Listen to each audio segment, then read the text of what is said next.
Graça e paz, queridos, amados irmãos, estamos em mais uma aula e o tema da nossa aula, ainda da disciplina de educação cristã, é a construção do conhecimento. Então, observem aí essa foto também bem sugestiva para o nosso tema, para mostrar que essa construção ela se dá já desde o momento do contato com o bebê, com sua mãe. Tá certo? E a gente vai explicar isso melhor mais adiante nesta aula. Como introdução, a gente parte com duas perguntas que serão respondidas durante toda a nossa aula. A primeira é porque ele escrever sobre a maneira como aprendemos, qual a importância disso, o que vai acrescentar ao nosso conhecimento. E a segunda é qual a contribuição deste tema para a educação cristã. O que é que essa aula, esse tema, a construção do conhecimento, irá acrescentar para a educação cristã? Será que vai trazer uma nova roupagem, uma compreensão melhor dos nossos aprendizes? Porque conhecer melhor os aprendizes, nós vamos ver isso na próxima aula. Mas quais realmente serão as contribuições da aula sobre a construção do conhecimento para essa configuração atual que nós temos da educação cristã em nossas igrejas, né? É preciso observar que a aprendizagem é entendida como um processo pelo qual se constrói o conhecimento. E isso sempre permeou a história da educação cristã. Então, um conceito básico de aprendizagem nessa introdução, nós observamos que a aprendizagem é um processo pelo qual se constrói o conhecimento. E esta preocupação, né, isso é, de certa forma, a história da educação já vem sempre trazendo essas definições e mostrando como se dá a construção deste conhecimento. De maneira geral, a aprendizagem ela implica em mudança daquilo que se sabia antes do início do processo de ensino e aprendizagem para aquilo que se sabe após o término desse processo. Então, de uma forma bem abrangente, a gente diz que a aprendizagem é esta mudança daquilo que o indivíduo já sabia, e isso bem antes do processo do ensino e aprendizagem, para aquilo que se sabe, pois após o término desse processo. Então, a aprendizagem está aí no que realmente o indivíduo aprendeu em todo o procedimento. O estudo sobre educação no Brasil apresenta muito pouco acerca dessas teorias de aprendizagem e de forma como pode ser aplicado ao conhecimento, ou pode se aplicar ao conhecimento. Então, quando você vai observar a educação no Brasil, a gente não encontra tantos materiais, a gente não encontra tanto conteúdo sobre esta preocupação da construção do conhecimento, tá certo? Isso vai abranger outros autores de outros países, de outra perspectiva na visão educacional. O Brasil não se aprimorou tanto a isso, não se prendeu tanto a isso. Nós precisamos entender essa construção do conhecimento mediante essa nova sociedade que nós conhecemos e que estamos vivenciando, de certa forma. Então, por exemplo, com relação a este assunto, a primeira coisa a abordar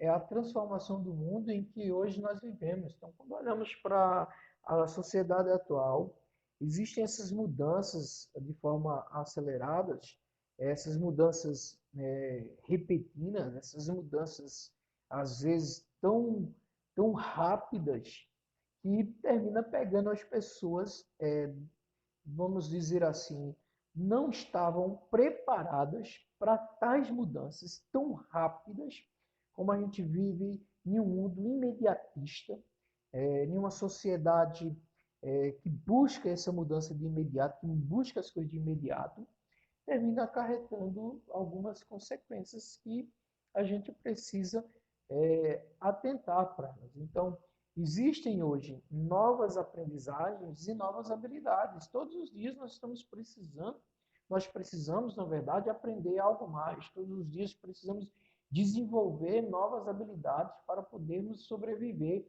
a essas mudanças rápidas. Justamente existem de nós essas novas aprendizagens e novas habilidades para lidar não apenas na construção do conhecimento, mas em toda a vida, praticamente, nós podemos dizer assim. Então, essa nova sociedade nós podemos classificá-la como uma sociedade da aprendizagem. Também é uma sociedade da informação. Hoje você tem a informação muito fácil pelos meios de comunicações, né, pelas redes sociais. Então, hoje também você aprende muitas coisas utilizando esses meios. Então, vivemos nessa sociedade classificada de aprendizagem porque facilita a aprendizagem em qualquer área e em qualquer coisa da vida, como também uma sociedade de informação, porque encontramos diversas informações por diversos meios. E aí vão surgir as expressões em tempo real, ao vivo. Isso implica dizer que é uma linguagem digital também, porque nós vivemos nessa época da era digital. Ao vivo, essa questão, principalmente nos dias de hoje, a gente vivendo essa pandemia, você vê como as pessoas passaram agora a estar mais conectadas, passaram agora a estarem mais ao vivo, cultos online, lives e tantas outras programações para que possa estar alimentando as pessoas. Então, essa nova sociedade tem exigido isso, e já estava exigindo isso das pessoas, essa questão de estarem mais envolvidas com as redes sociais ou com as novas tecnologias, e agora está ao vivo mais do que nunca. Outras linguagens bem comuns, como bytes, megabytes, gigabytes e etc., que é justamente utilizado muito na TI, né, tecnologia da informação, né, isso também a questão do uso da internet. Então, hoje você ouve muito essas coisas e outras linguagens também digitais.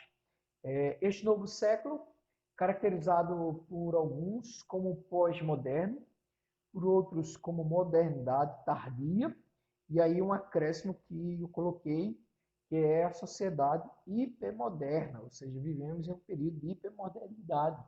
E para alguns a pós-modernidade e a modernidade tardia, ela já se passou, já estamos nessa geração hipermoderna, uma geração líquida, um amor líquido, uma vida líquida que no instante se vai, né, e assim sucessivamente. Essa, na verdade, tem sido a característica dessa nova sociedade pela qual estamos vivenciando e que traz esse desafio de conhecermos ou de sabermos como se dá a construção deste conhecimento nessa nova sociedade.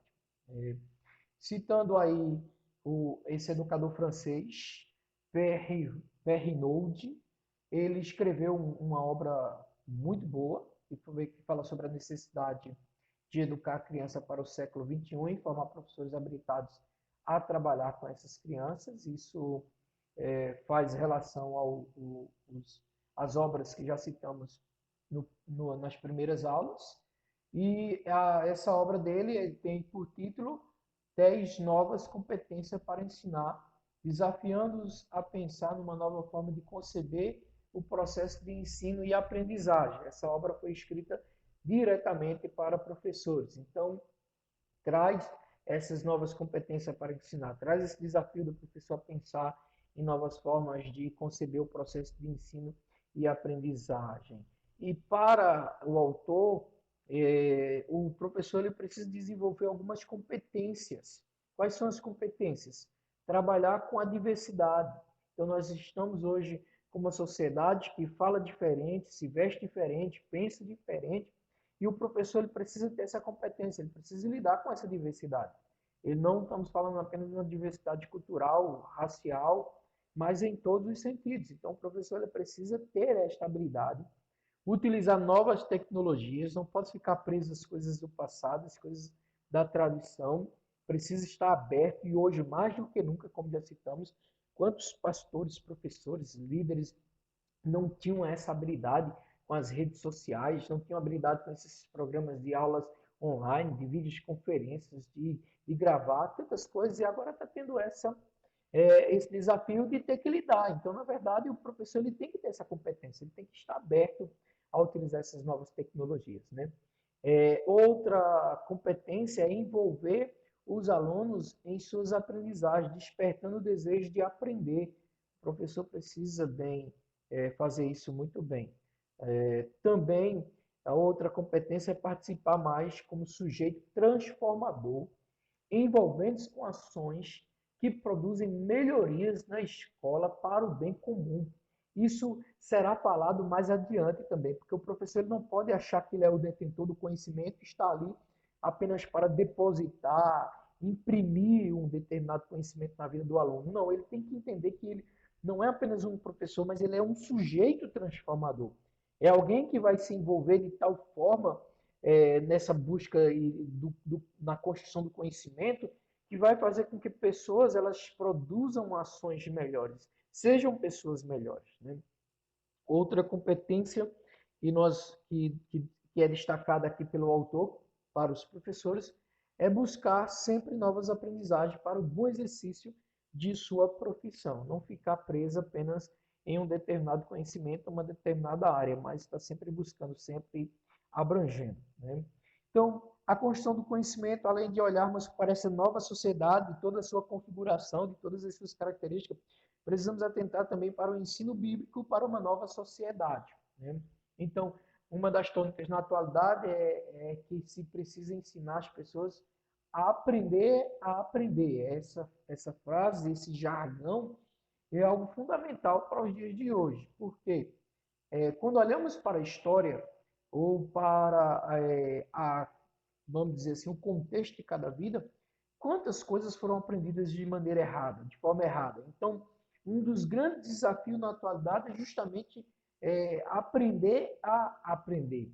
Então, a escolha dos conteúdos, maneira de se constituir os grupos de estudo, a metodologia de aula, as estratégias de ensino, os modernos recursos visuais são fatores apresentados de diversas formas cada vez mais diferenciadas daquelas usadas no passado. E esse ponto que nós acabamos de citar aqui, nós veremos na nossa última aula, certo? Nos métodos de aprendizagem. Então, como pensar as verdades bíblicas diante desse quadro da sociedade caracterizada como uma sociedade da aprendizagem, uma sociedade da informação? Né? Como é que vamos pegar princípios bíblicos, princípios de culturas antigas, como a cultura hebraica, cultura judaica, e pegar esses princípios e aplicar nos dias de hoje nessa sociedade que é conhecida como a sociedade da aprendizagem e sociedade da informação. Né? Será que os princípios bíblicos também mudaram? É um questionamento aí a se pensar bastante. Será que mudaram? Os princípios utilizados tanto no Antigo Testamento quanto no Novo Testamento, houve essa mudança para que pudéssemos aplicar nos dias de hoje para o homem da sociedade moderna ou da sociedade hipermoderna, como já citamos? Como ajudar o homem moderno a olhar para a palavra de Deus e perceber que ela tem relevância para a sua vida, para ele, um homem do século XXI? Então, como acabamos de falar agora, como você pega princípios de uma sociedade hoje considerada arcaica, tanto a sociedade, podemos falar assim, hebreia, como a sociedade judaica, uma sociedade tanto veterotestamentária como neotestamentária, do Antigo e do Novo Testamento, e nos primeiros séculos ali, como se aplicar esses contextos para o homem do século XXI, com tantas configurações, com tantas características. Né? Isso é um grande desafio que nós temos nessa construção do conhecimento. Por quê? Quando nós vamos atentar para a educação tradicional, Paulo Freire, que é uma referência para a educação no Brasil, ele chama essa educação tradicional de bancária. Ou seja, é uma educação em que o professor se acha detentor do conhecimento e que apenas ele vai depositar o conhecimento na cabeça do seu aprendiz. Então, é uma coisa bem antiga mesmo. Então, é essa visão que se tem de educação tradicional, essa educação bancária, apenas depositar o conhecimento. Não há uma troca de construção de conhecimento, e sim um depósito apenas. Né? Então, isso também, às vezes, termina influenciando as nossas igrejas. Por quê? Recentemente, nossas igrejas têm sido confrontadas com novos modelos de organização eclesiástica. Então, você vai para uma igreja, se ensina de um jeito, você vai para outra igreja, já é outra maneira de ensinar. E aí vai incorporando, às vezes, até ideias de outras denominações, de outras culturas. Até hoje a gente vê o comportamento de pessoas em determinadas denominações esses comportamentos estão atrelados a uma cultura, né, europeia, uma cultura das pessoas que trouxeram a denominação para o nosso país. As pessoas estão muito apegadas ainda a tudo isso, né? Isso aí é preocupante. Então, é preciso pensar muito bem como tem sido levado essa questão da educação e, às vezes, dentro da igreja, a educação passa a ser também uma educação bancária. O professor está ali achando que é detentor do conhecimento, o palestrante, até mesmo o pastor, é totalmente detentor do conhecimento e que ele está só depositando, só imprimindo o conhecimento e não há essa troca, não há essa construção, na verdade, de um verdadeiro conhecimento, tá certo? Moloshenko vai citar uma educadora cristã chamada Maria Cândida, tá certo? Ela foi, na verdade, professora da faculdade católica, ela foi detentora de um conhecimento, podemos dizer assim, um conhecimento excelente. Ela foi justamente professora da Universidade Católica de São Paulo, e aí ela traz algumas contribuições para, para a construção desse conhecimento, e essas contribuições são chamadas de paradigmas educacionais, ou elementos, né, que são paradigmas educacionais. Então, ela sugere que a formação da pessoa leva em conta as mudanças que ocorrem na sociedade. Então, é uma conjectura que envolve o aluno, envolve a sociedade, envolve o aprendiz, envolve todo mundo, e que as mudanças vão, de certa forma, afetar essa construção do conhecimento.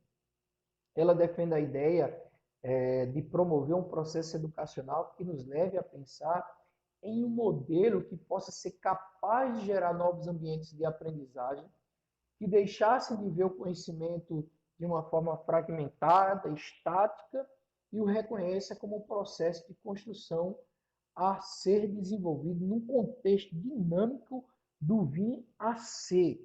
Ou seja, a sociedade, o ser humano em si, ele está nesse processo de construção, não apenas de conhecimento, mas de construção da personalidade, construção do ser. Então, quem está envolvido no processo de aprendizagem, no processo educacional, tem que entender muito bem esse modelo e que é exigido nos dias de hoje. Por isso que ainda Maria Cândida vai dizer que isso implica em uma formação mais voltada para o valor do ser humano, que é visto como um ser que pensa e escreve a história da humanidade de forma criativa, indo além do que já está colocado, desenvolvendo novas ideias e vivendo novos ideais, empenhando-se em construir uma sociedade melhor, um mundo melhor, como nós falamos na aula anterior, de que essa construção do conhecimento, esse processo educacional, percebe-se que não é apenas uma formação de discípulos para uma religião, mas sim uma formação de novos cidadãos, cidadãos, né? Pessoas que têm uma visão diferenciada, pessoas que são novas criaturas em Cristo Jesus e agora passaram a ser pessoas melhores para toda a sociedade. Qual proposta de educação cristã, se não contribuir, na verdade, qualquer proposta de educação cristã, se não contribuir para que pessoas sejam melhores do que eram antes, não de conhecerem a Cristo, né? Qual? Na verdade, toda proposta do cristianismo é essa, de que a pessoa ela seja melhor, seja transformada. Mas de que forma podemos transpor essas ideias para a educação cristã? A resposta é uma só. Pensando em maneiras de criar ambientes de aprendizagem para o ensino bíblico que levem cada aprendiz a desejar ser melhor em Cristo, cada vez mais se aproximar, ser igual a Cristo, ou fazer aquilo que João diz em sua epístola, que aquele que diz que está em Cristo deve andar como ele andou. Então, ser uma pessoa melhor é estar mais próximo de Cristo, é conhecer mais a Cristo e viver como Cristo viveu, ou fazer também aquilo que Paulo ensina em Colossenses capítulo 2, de que nós devemos andar de forma digna do Senhor, tá certo? E andar de forma digna do Senhor é imitar a Cristo Jesus, é honrar a Deus em todas as suas atitudes. Então, quando olhamos para o pensamento de Maria Cândida, observamos que ela nos propõe um paradigma educacional, e esse paradigma ele passa a ser construtivista, interacionista, sociocultural e transcendente. Quando Maria Cândida fala desse paradigma educacional construtivista, ela está falando justamente na abordagem ou olhando para o homem como um ser que está em constante processo de transformação diante de sua ação no mundo, em sua relação constante com o objeto. Ou seja, sempre o homem está construindo algo, construindo a si mesmo. E que isso também nós podemos ver que a própria palavra de Deus, ela mostra que o ser humano está nesse processo de construção. E que é importante ver esse paradigma educacional como um paradigma construtivista. Quando ela fala de um paradigma interacionista, ela está falando que é necessário reconhecer que o sujeito e o objeto eles estão em constante dinâmica de interação com o meio ambiente, de modo que um modifica o outro e modificam-se entre si. Enquanto que o paradigma construtivista é essa construção, no paradigma interacionista é essa interação entre o sujeito e o meio em que ele está inserido e que há essa modificação, né, um modificando o outro. Já quando ela fala desse paradigma educacional, sociocultural, entende que há o homem como um ser relacional que interage constantemente através do diálogo com seus pares e com o mundo físico. Ou seja, existe uma sociedade, existe uma relação social e cultural do homem que essa relação traz consequências diretas para esse processo de aprendizagem ou para a construção deste conhecimento. Quando ela fala de um paradigma educacional transcendente, ela está querendo dizer que o ser humano ele tem uma capacidade de ir além, ele tem uma capacidade de ultrapassar-se, tem essa capacidade de separar-se, tem essa capacidade de transcender. Então, é preciso observar essas características do ser humano na construção deste conhecimento, tá certo? Mas vamos lá. A construção do conhecimento. O que vem a ser realmente a construção deste conhecimento? Onde começa e acontece o ensino e a aprendizagem? Será que a gente consegue identificar isso? A abordagem tradicional traz um enfoque bem separatista, ou seja, coloca cada um em seu quadrado, cada um em sua caixinha. Vamos lá. Para a abordagem tradicional, o professor ele tem essa tarefa de ensinar, o aluno de aprender e reproduzir o ensinado. Ou seja, professor ensina, como nós estamos vendo aí, aluno aprende e aluno reproduz o que aprendeu. Isso é a visão da abordagem tradicional sobre a construção do conhecimento, certo? Então, nós podemos ver aí que a abordagem tradicional defende a ideia de que uma sala de aula, um programa, algum tipo de material visual e alguém para ensinar já são elementos suficientes para que haja aprendizagem. Então, para que haja aprendizagem, tendo esses elementos, isso é suficiente. Mas existem algumas teorias. Nós não vamos adentrar muito, porque são teorias também trabalhadas na psicologia do desenvolvimento. E aqui a gente está trazendo, vamos dizer, o pensamento central dessas teorias para a construção deste conhecimento, certo? E a primeira abordagem, teoria, que é a abordagem cognitiva, que é de Piaget, muito conhecido, tanto na psicologia do desenvolvimento quanto na educação, esse processo da construção do conhecimento, tá certo? E os seus estudos, ou na verdade os estudiosos, o chamam de epistemólogo, que é justamente aquele que é responsável por estudar a origem do conhecimento, aquele que estuda a gênese da formação do conhecimento.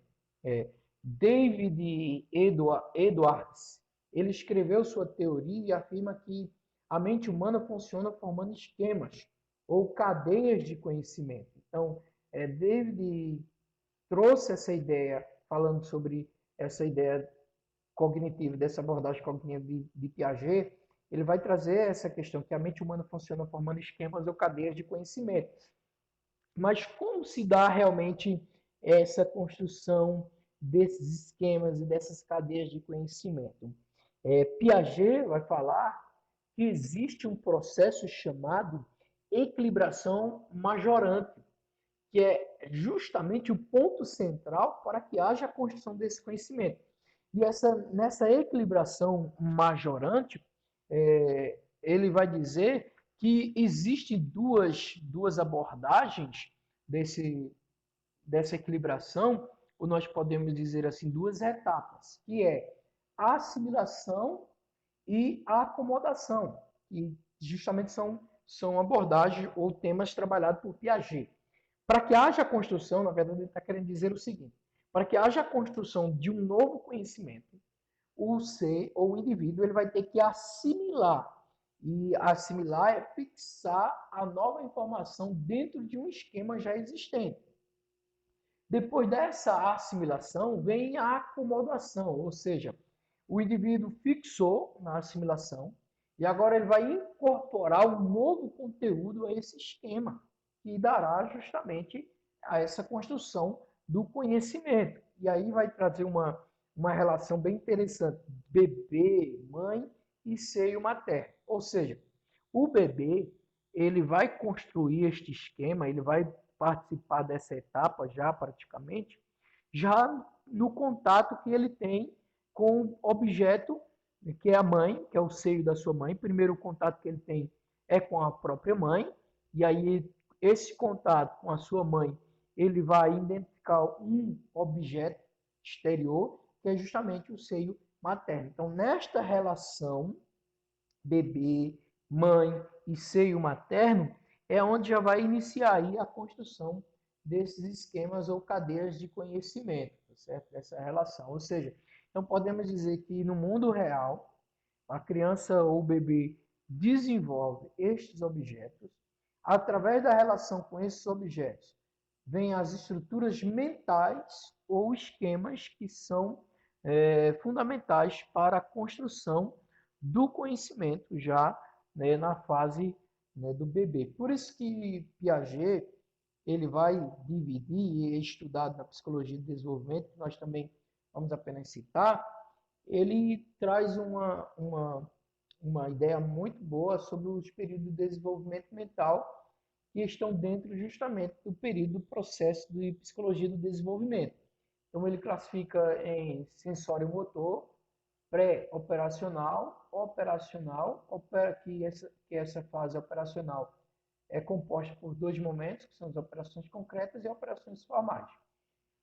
Nosso objetivo aqui não é descrever esses períodos, porque aí está mais atrelado com a psicologia do desenvolvimento em si, mas se você quiser conhecer um pouco mais, dá uma estudada aqui, aí vai ser muito interessante. Vamos explicar então essa construção do conhecimento de acordo com essa abordagem cognitiva, que é sobre o processo de equilibração e desequilibração. Então, para que haja essa, como nós já citamos aí, essa equilibração majorante, existe esse processo de equilibração e desequilibração.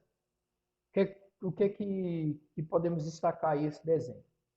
Para que haja a construção desse conhecimento, é preciso que venha um novo conhecimento, e aí esse novo conhecimento vai causar um incômodo no indivíduo, vai causar esse processo que a gente chama aí de um desequilíbrio nele, e para que ele possa agora crescer, ele vai precisar acomodar esse novo conhecimento. Nessa fase de acomodação, leva para a equilibração, certo? E na fase de equilibração, aí vem também a assimilação do conteúdo. Então a gente diz que há sempre, vamos dizer assim, esses processos de desequilíbrio e equilíbrio. E para que haja um desequilíbrio, é preciso vir um novo conhecimento. E para que esse novo conhecimento produza essa equilibração, tem que haver essa acomodação, que é a fixação do novo conhecimento, tá certo? E aí, tendo essa equilibração, também virá a assimilação, que essa assimilação quer dizer a incorporação desse novo conhecimento. E assim se dá a construção do conhecimento na vida do indivíduo.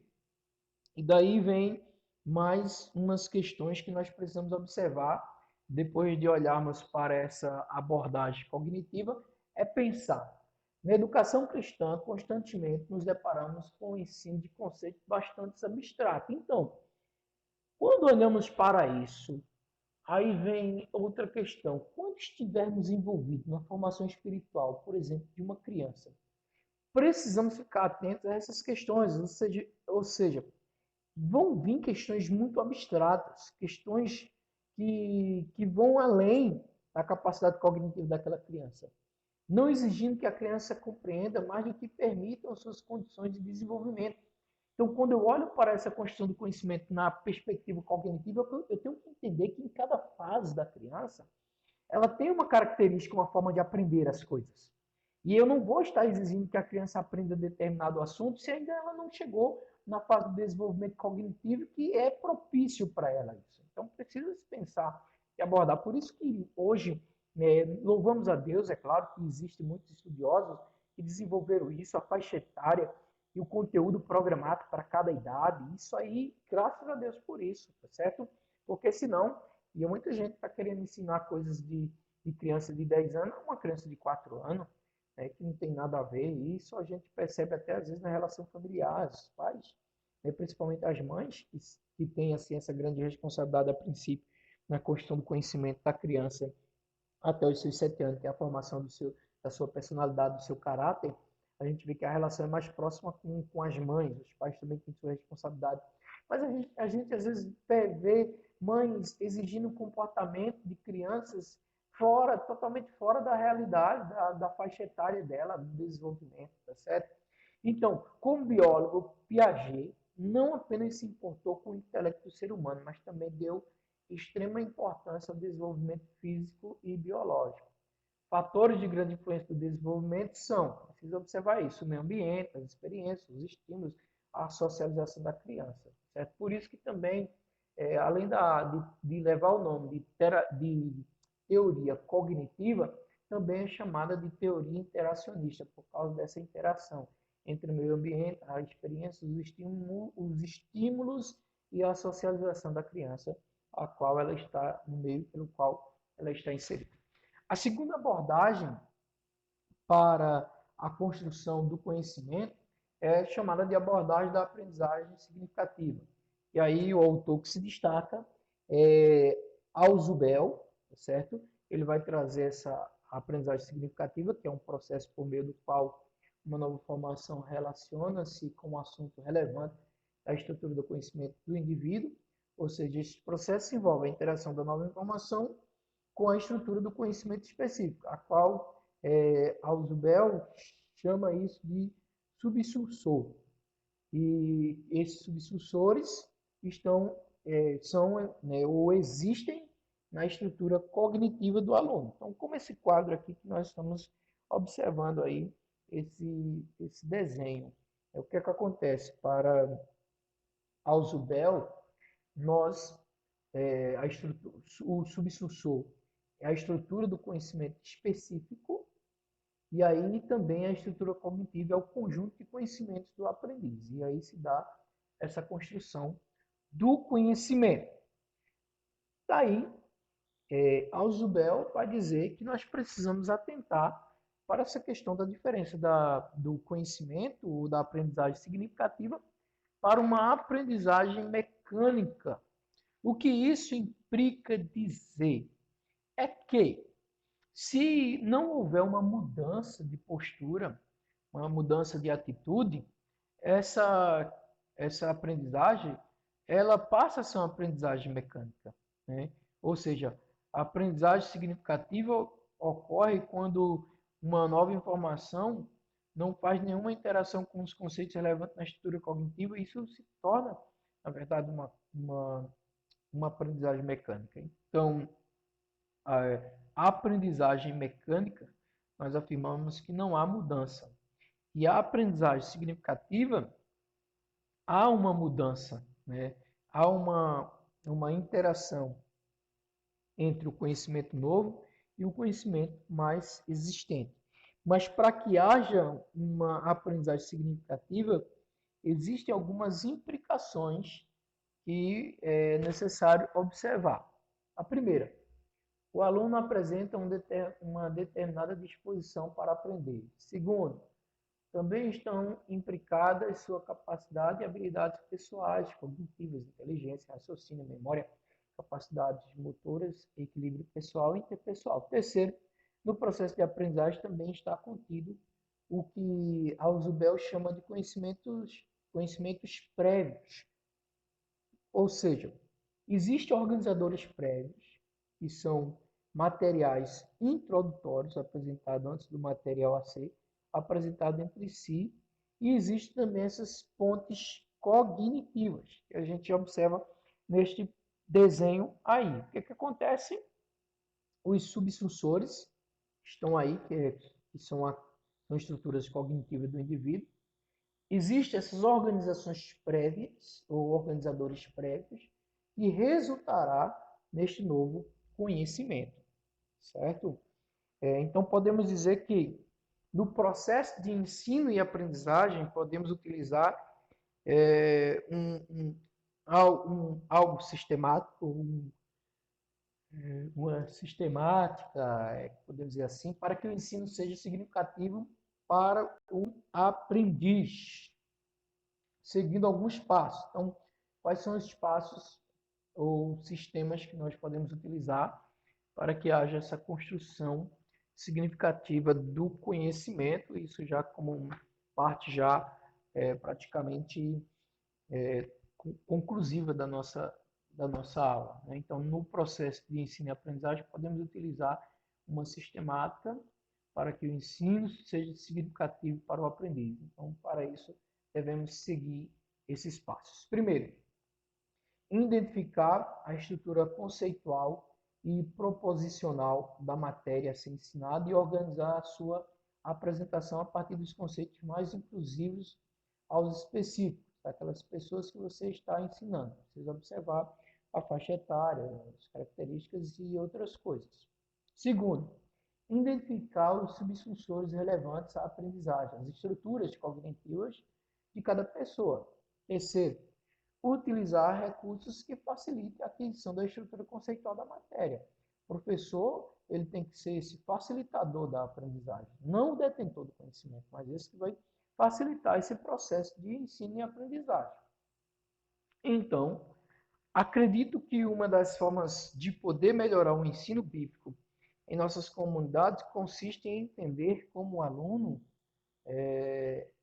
aluno efetivamente aprende, interioriza conceitos, bem como transforma e amplia o que já conhece.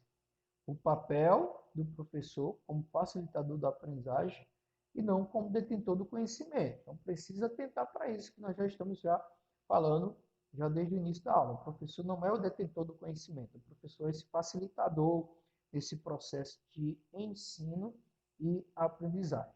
Então, não podemos desvincular o processo de ensino do processo de aprendizagem, uma relação aí, né, de complemento. Então, podemos chegar na conclusão que os fundamentos de Piaget e Ausubel trazem aos educadores cristãos muitas contribuições na área da psicologia educacional e do estudo da construção do conhecimento. Segundo a abordagem da construção do conhecimento, o papel do professor implica uma atitude de ir ao encontro do aluno, não só esperar, mas ir ao encontro e ajudar da melhor forma possível. Por isso que no livro A Construção do Conhecimento em Sala de Aula, Celso Vasconcelos, ele propõe que os professores devem mexer com os seus pensamentos para que dali saiam novas ideias. Ou seja, o professor precisa provocar o aluno a pensar, propondo atividades que mexam com seus pensamentos para que dali saiam novas ideias. O professor tem que ser um provocador. Não apenas quando o professor, o educador, ele está nessa posição de bancário, de alguém que vai apenas depositar algo, ele não provoca, ele não desperta, né, o pensamento do aluno. Ele diz, olha, é isso aqui, pronto. Mas não é bem assim. Precisa provocar o aluno a pensar, certo? O professor deve dispor para o aluno materiais situações e condições para que realize ou construa pontes para chegar ao determinado conhecimento. O professor também deve interagir com o aluno, proporcionando, né, ou propiciando, na verdade, condições para o diálogo e a participação.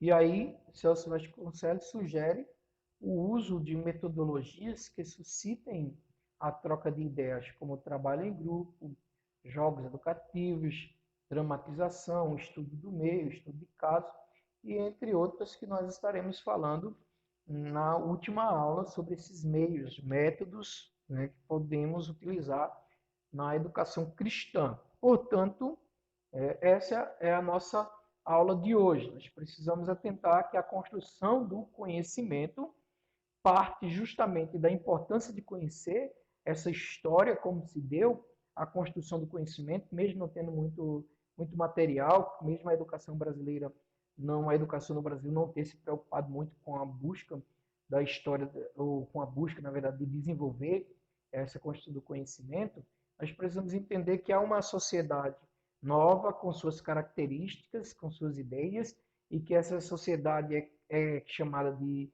a sociedade da informação, a sociedade da aprendizagem, tá certo?